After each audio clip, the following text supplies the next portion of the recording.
नमस्कार साथियों, स्वागत है आप सभी का अंकित इंस्पायर्स इंडिया पर। मैं हूं अंकित अवस्थी। आप हैं मेरे साथ में एक ऐसी खबर पर चर्चा करने के लिए जिसके लिए भारत सरकार तक की प्रतिक्रिया आ गई है, क्योंकि आसिम मुनीर ने फिर से अपने अब्बा की गोदी में बैठ कर के भारत की तरफ भौंका है। कौन है आसिम मुनीर, जानने के लिए आपको शायद याद हो कि ये वही व्यक्ति हैं जिन्हें पाकिस्तान के द्वारा अपने यहाँ पर अभी फील्ड मार्शल की उपाधि दी गई है, या वो मार्शल है जो कि गाने के लिए बज रहा है। इन फील्ड मार्शल ने हाल ही में अमेरिका की यात्रा की, और जब इनकी यात्रा हो रही थी उस समय पर भी मैंने आप लोगों को कहा था कि ये फिर से जाएंगे, और हमने इसके ऊपर एक प्रॉपर सेशन किया था आप लोगों के लिए, और उस सेशन के अंदर मैंने ये जानकारी दी थी आपको कि ये पाकिस्तान से निकलकर अमेरिका की यात्रा पर जाने वाले हैं। फाइनली ये अमेरिका पहुंचते हैं, और अमेरिका पहुंच करके भारत के ऊपर बयान दे देते हैं, और बयान में ये कहते हैं कि हम परमाणु बम लिए बैठे हैं, भारत समेत दुनिया की आधी दुनिया को डुबो देंगे। भाई साहब, ऐसा इन्होंने अमेरिका में बैठकर कहा है। इंटरेस्टिंग बात यह है कि अमेरिका में बैठ करके इन्होंने परमाणु बम की धमकी देते हुए ये कहा कि हम आधी दुनिया को ले मरेंगे। अब आपके दिमाग में प्रश्न आएगा कि भाई साहब ऐसा भी क्या हो गया कि अमेरिका में बैठकर इन्हें वहां से भारत पर भौंकना पड़ा? पड़ोस में से कम भौंक रहे थे कि जो इतना दूर जाकर के चिल्लाए? तो भाई साहब, ये वो व्यक्ति है जो इस समय अमेरिका के द्वारा इसलिए पाला पोसा जा रहा है क्योंकि कहीं ना कहीं अमेरिका की शह के बाद ही इसके हौसले बढ़े हैं, और इसकी शह को हम और आप कई बार डिस्कस कर चुके हैं। इसकी शह में ही ताज़ा ताज़ा घटना देखने को मिल रही है कि ये व्यक्ति अमेरिका पहुंचकर पाकिस्तानियों से बात करते हुए बंद कमरे में भारत के खिलाफ बहुत कुछ बतियाता है। इतना कुछ बतियाता है कि जिसके ऊपर मैं अब आपके साथ चर्चा करने के लिए तैयार हूं। चर्चा करेंगे और बताएंगे भारत की इस पर क्या प्रतिक्रिया आई, और इस बार इसने अंबानी का जिक्र क्यों कर लिया, और इसके जिक्र में जिस प्रकार से पहले हिंदुओं का जिक्र हुआ और भारत पर आतंकी हमला हुआ, इस बार अगर हमारे देश के उद्योगपतियों का जिक्र हो रहा है तो क्या आर्थिक राजधानी में कुछ गड़बड़ होने वाली है? इन तमाम आशंकाओं पर आज के सेशन में जिक्र होगा, और ये जिक्र इस कारण से होगा क्योंकि ट्रंप जिस तरह से भारत के खिलाफ होने का नाटक कर रहे हैं या रवैया अपना रहे हैं, उसके चलते ये व्यक्ति जिस तरह की हिम्मत पा लिया है वो भारत के लिए क्या कोई चिंता का विषय है। आइए शुरुआत करते हैं सारी बातों की, लेकिन इससे पहले आपके दिमाग में एक बेसिक प्रश्न यही कि मैं आपके सामने फेसलेस क्यों हूं। हालांकि मैंने अपने ट्विटर हैंडल पर और इंस्टा पर इसकी जानकारी दे दी है, लेकिन फिर भी मैं आपको एक ब्रीफ जानकारी यहां पर भी दे रहा हूं सो दैट आपको इसका अवेयर रहे। और जानकारी ये है साथियों कि फिलहाल मैं आउट ऑफ इंडिया हूं, मैं यहाँ आया हुआ हूँ, इजराइल आया हुआ हूँ, और कुछ काम है उसको पूरा करके और फिर मैं वापस लौटूंगा। तब तक के लिए प्रयास रहेगा कि मैं आप लोगों तक वीडियोस पहुंचाने का हर संभव प्रयास करूं, और जो भी यहां से चीज़ें इकट्ठी कर रहा हूं वो भी आप लोगों तक पहुंचाऊं। लेकिन आपको हुई असुविधा के लिए खेद है। चलिए आगे बढ़ते हैं। और हाँ, रक्षाबंधन का ऑफर अभी भी ओपन है। जिनको भी अभी तक अपना कोर्स नहीं लिया है वो जाकर ले लीजिए, ताकि उनके घर तक हम रक्षाबंधन गिफ्ट उनकी सारी सब्जेक्ट्स की किताबें भिजवा सकें जो हमारे कोर्सेज में उपलब्ध हैं। साथ ही साथ में स्टॉक मार्केट और म्यूचुअल फंड के कोर्सेज पर राखी कूपन कोड चल रहा है, आप उसका यूज़ कर सकते हैं। तो साथियों, हुआ यह है कि पाकिस्तान के जो फील्ड मार्शल हैं ये पहुंचते हैं अमेरिका। ये जानकारी आती है प्रिंट के माध्यम से। प्रिंट ने असल में क्या हुआ कि ये जब अमेरिका पहुंचा तो वहां पर इसने जहां पर ये भाषण दिया, अच्छा बाय द वे आपको याद होगा कि ये अमेरिका क्यों जा रहा है, मैंने इस पर आपको जानकारी दी थी। मैंने आपको बताया था कि माइकल कुरिल्ला करके इनका एक सेंटकॉम का हेड है, उसका रिटायरमेंट होने वाला है। उसके रिटायरमेंट में ये शामिल होने जा रहा था। तो ये सेंटकॉम क्या है, मैंने पिछले लेक्चर में बताया भी था कि पाकिस्तान समेत ये जो 20 कंट्री है ना, मिडिल ईस्ट वाले, पाकिस्तान, अफगानिस्तान, इन पर अमेरिका कंट्रोल करने के लिए जो कमांड बना के चलता है उसका नाम सेंटकॉम है। और उसमें जो आर्मी का जनरल था उसका नाम कुरिल्ला था। वो कुरिल्ला रिटायर्ड हो रहा था, माइकल कुरिल्ला, और उसके रिटायरमेंट में इसको बुलाया गया था। उसी का कार्यक्रम रखा गया था फ्लोरिडा में। फ्लोरिडा के अंदर एक जगह टैंपा नामक जगह पर कार्यक्रम रखा गया था। ये रहा वो कार्यक्रम, और इस कार्यक्रम के अंदर आसिम मुनीर भी इनवाइटेड था इन लोगों के बीच में। ये बैठा हुआ आसिम मुनीर आपको यहाँ पर दिखाई दे रहा है, ठीक है। ये जो व्यक्ति इस समय बोल रहा है, तो मैंने जैसे आपसे कहा ना कि सेंटकॉम सेंट्रल कमांड है अमेरिका की, ऐसे लगभग 8 कमांड है अमेरिका के पास। तो उन सभी की कमांड का जो मुखिया है वो ये रहा, जो बैठा सामने की तरफ से बतिया रहा है। और ये रहे कुरिल्ला भाई साहब जो बतिया रहे हैं, और सामने की तरफ बैठा हुआ आसिम मुनीर आपको दिखाई दे रहा है, ठीक है। क्योंकि सेंट्रल कमांड का सबसे बड़ा रोल क्या था कि मिडिल ईस्ट के अंदर जिस तरह से इजराइल और ईरान आमने सामने हो गए थे, अगर पाकिस्तान पलट नहीं जाता, रोटी पड़ते ही दूसरे के साथ पूंछ हिलाने ना निकल लेता, तो शायद ईरान और इजराइल में दिक्कत काफ़ी बढ़ सकती थी, क्योंकि ये पाकिस्तान जो है वो इजराइल के खिलाफ खुलकर आ गया था। तो अमेरिका ने इसको चुप कराया, फील्ड मार्शल को बुला करके बढ़िया से अमेरिका ने इसको सेटल किया। जैसे ये सेटल हुआ तुरंत इजराइल का मामला टाइट हो गया और उसने खट से ईरान के अंदर अमेरिका को बोल करके उसके न्यूक्लियर साइट्स पर गोले गिरवा दिए। तो कुल जमा अर्थ ये था कि ये जो व्यक्ति था ना, इस व्यक्ति को अमेरिका ने इसी सेंटकॉम के प्रभारी के माध्यम से पुचकार लिया था। अच्छा, ये इज्जत के भूखे हैं, क्योंकि इनको पता है इस समय कोई और तो इज्जत दे नहीं रहा है। तो जैसे कुत्ते के सिर पर आप हाथ फेरते हो, ऐसे इसके ऊपर हाथ फेर दिया गया। अमेरिका ने जैसे इसके ऊपर हाथ फेरा, ये तुरंत पूरी तरह से उसके साथ हो लिया और हो करके बोलता है कि हाँ सर, मैं तो पूरी तरह से आपकी सेवा में तैयार हूँ। बस इसी की सेवा को ये व्यक्ति भी रिकॉग्नाइज कर रहा है। ये कौन है? तो ये चेयरमैन है जॉइंट चीफ ऑफ स्टाफ। मतलब एक तरह से ये समझिएगा कि जैसे सेंटकॉम का हेड है ना कुरिल्ला, तो उसका भी जो हेड है, जितने भी कमांड्स हैं लगभग 7-8, उन सब का प्रभारी जो है वो ये व्यक्ति है जिसके साथ में ये मिल रहे हैं, है ना। तो इनकी मीटिंग भी एक तरह से सिंबॉलिक मीटिंग हो जाती है। तो कुल मिलाकर आसिम मुनीर का कद पाकिस्तान में तो एकदम हो सकता है कि इसको आगे कोई भी मतलब पद बनता हो फील्ड मार्शल से ऊपर, तो जनता वो भी मांग ले कि सर क्या ही आपने एकदम आंख में जाकर के मछली के तीर मारा है। असल मायने में तीर नहीं, बगावत की है इसने उन सब लोगों के साथ जिनको पहले ख्वाब दिखाया था कि हाँ भाई मैं तुम्हारे लिए लड़ूंगा, लेकिन एक बार में बिक गया। ये वो व्यक्ति है जो कि बिकने की कीमत पा रहा है इज्जत के रूप में। तो ये लोग इसको बढ़िया इज्जत दे रहे हैं और इसी इज्जत के दम पर ये इतना उछला कि ये यहाँ से निकलता है और पाकिस्तानियों की एक मीटिंग बुलाता है। अमेरिका के अंदर एक होटल के अंदर ये पाकिस्तानियों की मीटिंग बुलाता है और मीटिंग बुला करके वहाँ पर पाकिस्तानियों के साथ बातचीत करते हुए कहने लगता है कि भाई आप लोगों की वजह से पाकिस्तान की बहुत इज्जत है, आप पाकिस्तानी डायस्पोरा हैं, सब जगह जाके बढ़िया नाम कमा रहे हैं। तो किसी ने इनसे पूछ लिया कि सर वो जो भारत ने आपका सिंधु का पानी रोक दिया उसका क्या होगा? बोले किसी के बाप का पानी थोड़ी है जो वो रोक लेंगे। तो भाई साहब इन्होंने इस बात को बोलते हुए अपने डायलॉग में ये कहा कि इंडिया उस सिंधु नदी के ऊपर डैम बनाना चाहता है, तो जैसे ही वो डैम बना लेगा मैं उस डैम के ऊपर 10 मिसाइलें चला दूंगा और मिसाइल चला करके उस डैम को तहस नहस कर दूंगा।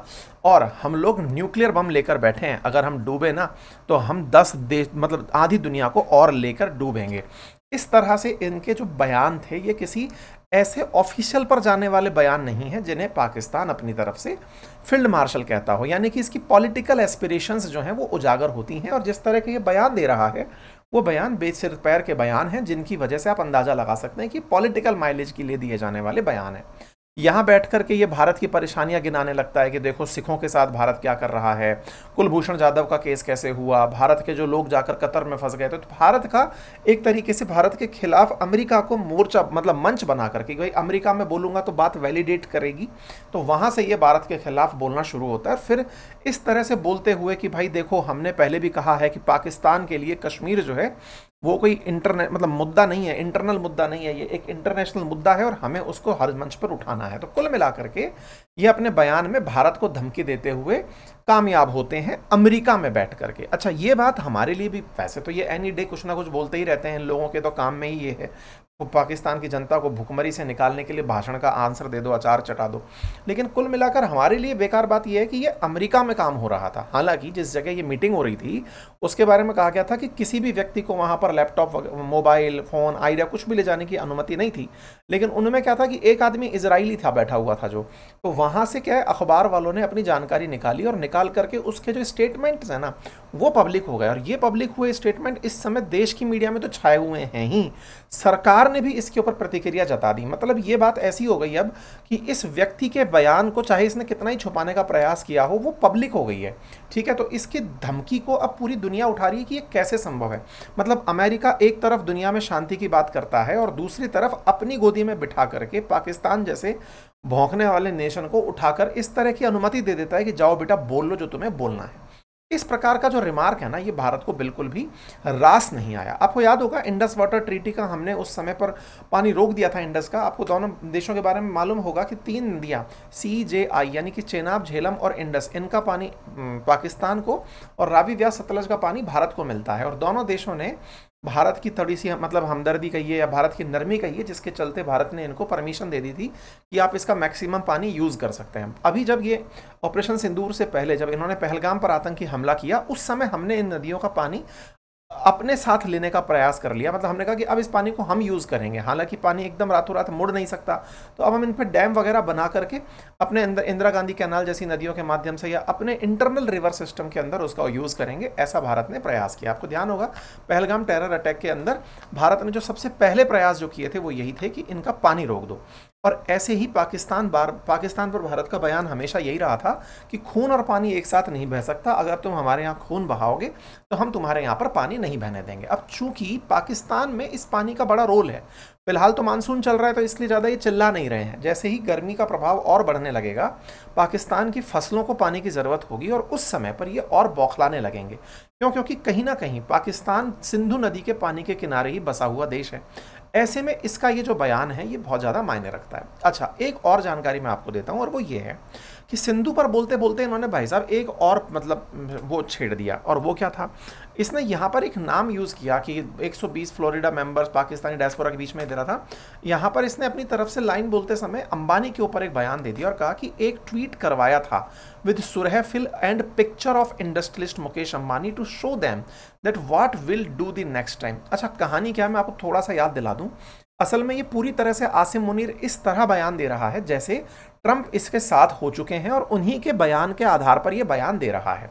और इसने अंबानी की उस मीटिंग के ऊपर तंज कसा। आपको याद होगा एक बार अंबानी जब ट्रंप यहाँ आए हुए थे, मिडिल ईस्ट में आए हुए थे, तब अंबानी मिलने गए थे। और एक दूसरा आपको याद हो तो फरवरी में जब मतलब ट्रंप से मिलने के लिए अंबानी वहाँ भी गए थे, अमेरिका भी गए थे। 2 बार अंबानी गए और उनकी तस्वीरें निकल कर आई थी। इसने ये दिखाया कि देखो इन्होंने अंबानी को भेजा था मतलब एक तरह से पैसे वैसे लेकर के कि जाओ और ट्रंप को सेटल करके आओ, लेकिन उससे कुछ हुआ नहीं। इसके ऊपर इन्होंने एक सुरहफील नामक एक शब्द यूज़ किया कि इस्लामी इतिहास में उस घटना को दर्शाता है जिसमें अल्लाह ने दुश्मनों के हाथियों की फौज पर पक्षियों से पत्थर बरसाए थे। ठीक है ना। तो इस तरह से ये अपनी बयानबाजी में इस तरह मतलब अंबानी को भी लेकर के आ गया। अच्छा, अंबानी क्यों? क्योंकि साउथ एशिया का अभी भी सबसे रिचेस्ट आदमी मुकेश अंबानी ही है। अब इसके इस बयान पर हमें आपत्ति क्यों? क्योंकि आपको याद होगा कि पहले जब इसने बयान दिया था ना, इसने आसिम मुनीर ने हिंदुओं के बारे में एक लाइन कही थी और ये कहा था कि हिंदू हम जैसे नहीं होते, तो उस पर हमारी प्रतिक्रिया आई थी 3 महीने पहले। आपको याद हो 17 अप्रैल का एक सेशन था जो मैंने आपके साथ साझा किया था, जिस पर भारत की तरफ से कहा गया था कि तुमको तो बेटा पीओके खाली करना पड़ेगा। इसने ये कहा था कि कश्मीर हमारी जगलर वेन है, हिंदू हम जैसे नहीं होते, और इसने उस तरह का आतंकी हमला करवाया पहलगाम में जिससे कि हमारे हिंदुओं को टारगेट किया गया था। ऐसे ही अब जब ये यहाँ पर बात बोल रहा है कि मुकेश अंबानी की बात को यहाँ पर मेंशन कर रहा है, तो एक तरह का मतलब हिंट मान करके अगर टेंशन की जाए तो क्या ये है कि हमारे देश में आर्थिक नुकसान की प्लानिंग में पाकिस्तान लगा हुआ है। आर्थिक नुकसान जैसे भाई आर्थिक नुकसान पहले तो मुंबई पर ही हमला हुआ था, या फिर अब दूसरा हमला इस शेयर बाजार पर हमला, या फिर कुछ इस तरह की प्लानिंग में तो नहीं लगा हुआ है। क्योंकि ये व्यक्ति अल्टीमेटली भारत को इस बात के लिए तैयार करते हुए देखना चाहता है कि भारत ये कह दे कि हाँ भाई तुम ही ग्रेट हो और तुम ही ने भारत पाकिस्तान के बीच में सीज फायर करवाया था। अब भारत का जितना भी उद्देश्य अमेरिका से है उस उद्देश्य की पूर्ति में भारत एक बार भी इसे दुश्मन करार नहीं दे रहा है। इसे कह रहा है भाई हम अपने हितों की रक्षा कर रहे हैं, आप अपने हितों की रक्षा करो। और भारत ने अपनी तरफ से प्रतिक्रिया देते हुए एक लाइन और कही, और वो कहा कि भाई हमारे मित्र राष्ट्र में बैठ करके अगर कोई अपनी मतलब उसकी धरती से हमें न्यूक्लियर धमकी दे रहा है तो ये हमें बिल्कुल बर्दाश्त नहीं है। भारत ने इस बात पर अपनी प्रतिक्रिया दे दी। मतलब कि परमाणु हथियार की धमकी पाकिस्तान की पुरानी आदत है, लेकिन अमेरिका में बैठ करके और एक ऐसे व्यक्ति को जिसको केवल अपनी पूजा करवाने में विश्वास है, वो वहां से इस तरह के बयान आने पर अगर कुछ नहीं बोल रहा है तो ये दुनिया के लिए ठीक नहीं है। खैर, प्रधानमंत्री मोदी जो है वो इस समय पूरी दुनिया को इस बारे में बताने में कामयाब हो गए हैं कि भाई देख लो इस व्यक्ति का हमारी शांति से कोई लेना देना नहीं था, लेकिन हाँ ये शांति के माध्यम से ही चलना चाह रहा है कि ट्रंप को लगता है कि मेरे को कहीं से तो कहीं रिकॉग्निशन मिले। क्योंकि अल्टीमेटली ट्रंप ने एक बयान दिया था जिसमें यह कहा गया था कि 5 फाइटर जेट मारे गए थे। तो इस बार क्या है ना, भारत की तरफ से यह जानकारी दे दी गई कि इंडिया ने 5 फाइटर जेट पाकिस्तान के मारे थे, और वो भारत के जो हमारे एयरफील्ड के वो जो है एयर मार्शल जो हैं उन्होंने इस बात को कहा कि भारत ने 5 पाकिस्तानी फाइटर जेट्स और 1 मिलिट्री एयरक्राफ्ट को ऑपरेशन सिंदूर के अंदर मार गिराया था। 6 फाइटर जेट्स की भारत ने अपनी तरफ से बात कही, और ये बात आपको याद होगा शुरुआत से हम कहते आ रहे हैं। और साथ में ये भी कहा भारत ने कि हमारे S-400 की वजह से पाकिस्तान कामयाब नहीं हुआ। भारत की तरफ से अपने बयानों से एक चीज़ तो स्पष्ट है कि भारत ने हर चीज़ की बहुत अच्छी प्रिपरेशन की थी। इस ऑपरेशन को अंजाम देने से पहले भी हम पूरी तरह प्रिपेयर थे, लेकिन पाकिस्तान ने जिस तरह से फर्जी खबरें और फर्जी व्यक्ति का साथ लेकर के इस प्रोपेगेंडा को आगे बढ़ाने का प्रयास किया, बस उसी पर अब भारत मुखर होकर सामने आ रहा है। यही कारण है कि हमारे आर्मी चीफ की तरफ से, उपेंद्र द्विवेदी जी की तरफ से जो है वो भी बयान आता है और वो इस बात को कहते हैं कि भैया देखो, बात ऐसी है कि अगला युद्ध अब जल्दी ही हो सकता है, क्योंकि कहीं ना कहीं अगर किसी को क्रेडिट की लड़ाई और किसी को लगता है कि अधूरे में हमने छोड़ दिया, तो इसका फैसला जल्दी ही कर लिया जाएगा। और इन्होंने बताया कि जब भारत ने हमला किया था पाकिस्तान पर तो उसकी प्रॉपर प्लानिंग की गई थी, ऐसे ही इस हमले को अंजाम नहीं दे दिया गया था। तो उम्मीद है आप सभी साथियों को ये जानकारी पसंद आई होगी। भारत की तरफ से ये बात कर दी। और हाँ, जहाँ तक बात हो सिंधु नदी पर बने हुए डैम को तोड़ने की, नेवी का ये बयान इन्हें याद रहना चाहिए, जिसमें हमारी नेवी ने कहा था कि हम कराची को पानी में डुबो देंगे। They have worked out amongst 3 services. This time, if Pakistan dare take any action, and Pakistan knows it, what we are going to do.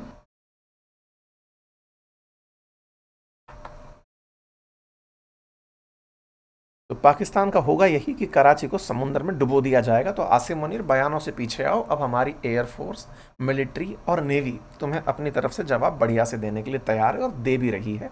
खैर, फिलहाल के लिए इतना ही। जानकारी पसंद आई हो तो साथियों से साझा करें, चैनल पर नए हैं तो सब्सक्राइब कर लें।